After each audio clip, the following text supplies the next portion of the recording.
lives in so many more ways than just through the music. But my time to speak is short, and so I would like to focus on the musical aspects. And in a way, I think I'm speaking on behalf of so many of Mrs. Pothier's students that went on to become professional musicians, but also, especially from my perspective, not vocalists, but instrumentalists. Yes. Because with Mrs. Pothier, regardless of what instrument we played, even though we may not have been vocalists, we became singers. Yes, yes. And so my principal instrument, the guitar, is just a little wooden box with some strings.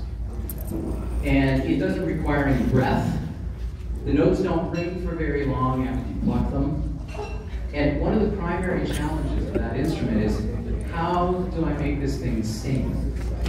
And I've taught a lot of students over the years, and this challenge of how to make the instrument sing has always been front and center, partly because of the influence and guidance of Mrs. Pothier. Everything has to sing.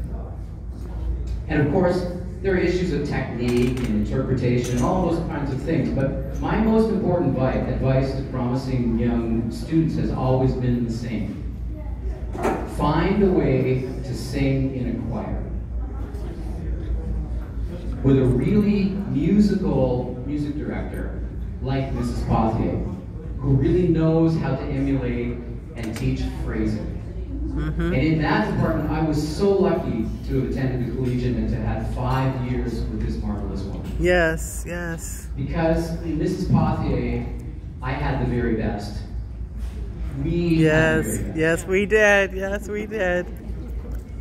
So she was an absolutely superb musician in every way.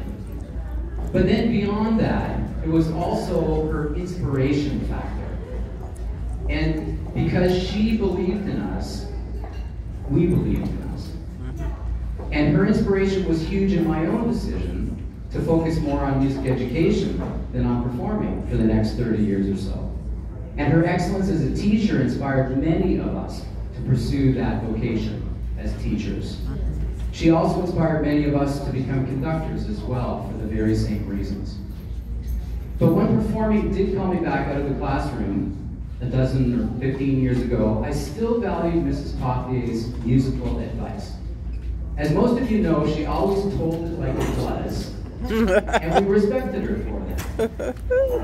And so, even that far into my career, when preparing new solo programs for concerts in various places around the world, I started at the Bend on Maplewood Drive. Now, I promise I am about to introduce this piece of music. But you know, with anything Mrs. Pothier, there's always some story attached, isn't there? Yes. And so there I would be in her living room, playing through my program, and then somewhere in the middle, she would stop me from going on, if she was still awake. And I know that many of you could just hear her voice. Now, Tim, I was just wondering, I know you're still not finished, but could you maybe play that piece that I like? You know the one. You played it the last time you were here. I think it's an arrangement that you wrote based on Dvorak. Ah, yes, Mrs. Pothier. One of Dvorak's students in America had set words to a tune from Dvorak's New World Symphony. And it had become a wildly popular song after both of the world wars. It was called Going Home. And in his most famous recording by Paul Robeson, many people even mistook it for a spiritual. Going home,